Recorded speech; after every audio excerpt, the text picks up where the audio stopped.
আঘাত শুরু করেছে আয়াতুল্লাহ খামেনির বাহিনী। ইরানের মূল শক্তি যে মিসাইল তা ভালো করেই জানে ইসরায়েল।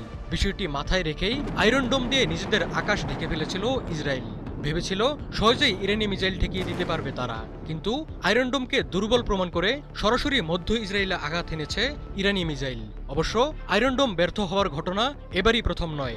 এর আগে ফিলিস্তিন ও ইয়েমেনের প্রতিরোধ যোদ্ধারাও আয়রন ডোমকে ফাঁকি দিতে সমর্থ হয়েছে। আয়রন ডোম হল ভূমি থেকে আকাশে নিক্ষেপযোগ্য একটি স্বল্প পাল্লার আকাশ প্রতিরক্ষা ব্যবস্থা। এটি তিনটি কেন্দ্রীয় উপাদান নিয়ে একটি আয়রন ডোম ইউনিট গঠিত। কেন্দ্রীয় উপাদান তিনটি হল রাডার ব্যবস্থা, কন্ট্রোল ব্যবস্থা, মিসাইল ফায়ারিং ব্যবস্থা। প্রতিটি মিসাইল ফায়ারিং ব্যবস্থায় 20টি তামির মিসাইল থাকে।